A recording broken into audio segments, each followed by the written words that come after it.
La série Daredevil de Netflix est-elle canon avec le MCU? Alors je sais que pour certains c'est évident, pour d'autres pas du tout, mais sachez que Marvel Studios a enfin répondu à la question.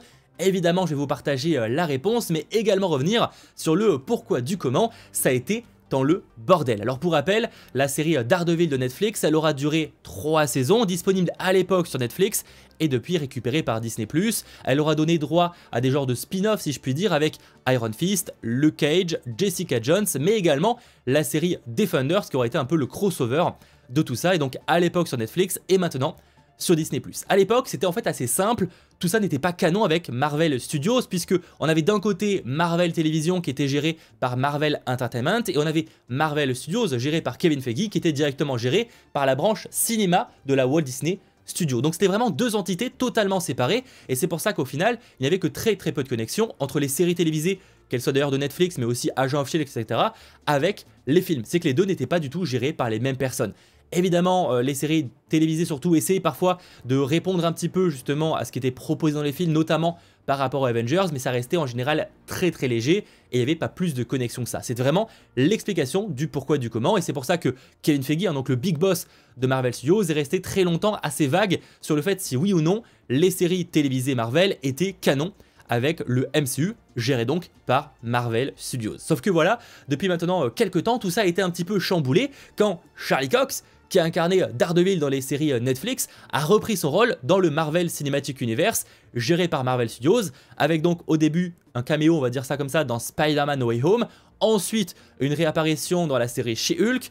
Il y a aussi Wilson Fisk dont Vincent D'Onofrio a repris le rôle dans la série Hawkeye et qui le reprend d'ailleurs dans la série Echo dès maintenant disponible, tout comme d'ailleurs Charlie Cox dans le rôle de Daredevil. Et il y a aussi eu l'annonce de la série Daredevil Born Again. Alors ça a l'air d'être un peu, c'est pas vraiment un soft reboot, mais en tout cas c'est une nouvelle série, pas non plus annoncée comme une 4e saison, mais malgré tout, Daredevil Born Again, eh bien Charlie Cox reprend également son rôle, ce qui a posé réellement des questions sur le côté canon ou non de la série Netflix. Eh bien on a enfin des réponses venant de Marvel Studios par rapport à ça et ce n'était vraiment pas gagné puisque par exemple encore dernièrement Kevin Feige dans le livre qui parle de la timeline officielle du Marvel Cinematic Universe dévoilait en fait que grâce au multivers il reconnaît qu'il existait des films et des séries qui sont maintenant canoniques avec Marvel grâce justement au multivers et même si elles étaient racontées par d'autres conteurs comme il le dit, c'est-à-dire qu'en gros on peut imaginer pourquoi pas qu'il existe bel et bien un univers quelque part où en fait c'était simplement les films de la Fox etc. Sauf que là, dans ce cas-là, il précisait, déjà il parlait du multivers, donc il y a une différence entre être canon avec Marvel Studios grâce au multivers et être canon en étant vraiment dans la chronologie principale qu'on a pu suivre jusqu'à présent du côté de MCU. Je sais pas si vous vraiment voyez la nuance parce qu'elle est très importante.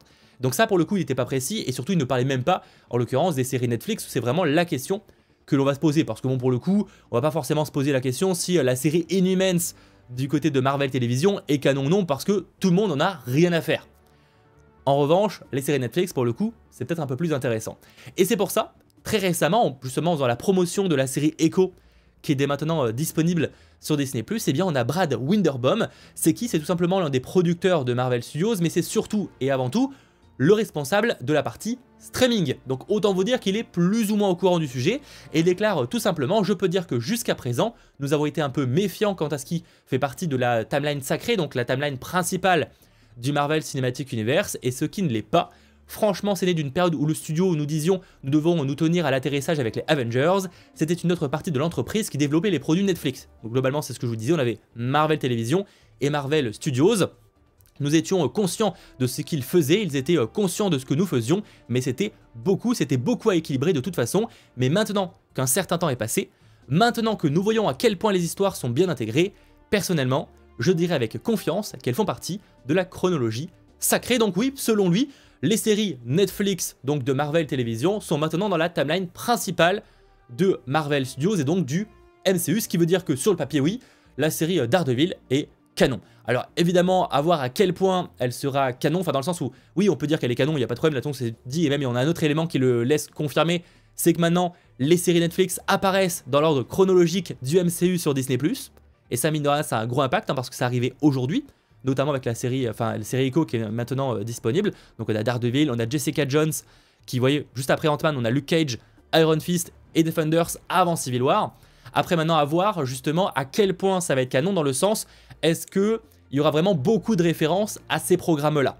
Parce que oui, maintenant ça va être canon dans le sens où on a bien compris que le personnage qu'on a dans la série Echo et qu'on aura dans la série Daredevil Born Again est bien le même personnage et la même identité, la même version qu'on a pu avoir dans la série Netflix. En revanche, il faut voir maintenant à quel point il va être important d'avoir vu les séries Netflix pour comprendre le personnage.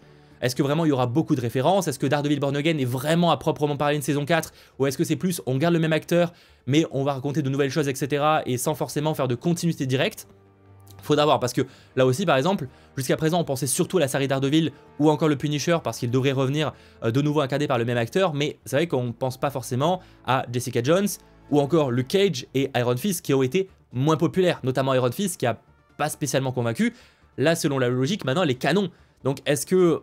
Bon, j'imagine que si on a un autre programme avec Iron Fist, ce sera une autre version et pas forcément celle qu'on a pu voir dans la série, mais tout ça pose quand même des questions de si on aura réellement des easter eggs, des liens, des connexions importantes au point de justifier un visionnage des séries de Marvel Television à l'époque. D'ailleurs, on voit vraiment la différence entre Marvel Studios et Marvel Television quand là on a juste le logo Marvel et là on a le logo Marvel Studios. C'est tout simplement parce que ce n'était pas géré par les mêmes divisions de Disney, si je puis dire.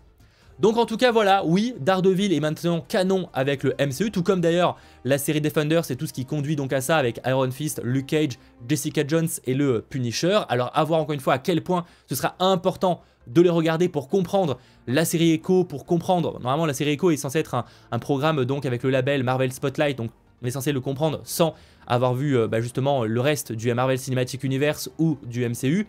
Malgré tout, on peut se poser la question pour Daredevil Born Again, à quel point il y aura des connexions, peut-être sur le retour de certains méchants, sur les teasings qu'il y avait en saison 3, est-ce que ça va conduire à quelque chose justement dans la quatrième, enfin dans Daredevil Born Again. Ça, tout ça, c'est plein de questions qui se posent, mais il faudra être patient puisque Daredevil Born Again ne débarquera pas avant 2025 minimum, voire 2026, puisque le tournage a à peine repris récemment après en partie reboot, on va dire, de la production. J'espère en tout cas que cette vidéo vous aura intéressé, qu'elle vous aura éclairé sur la situation, parce qu'il faut vraiment comprendre que c'était très très bordélique pendant de nombreuses années. Et si cette vidéo vous a plu, eh bien n'hésitez pas à l'aimer, à vous abonner, et on se retrouve très vite. Allez, ciao tout le monde.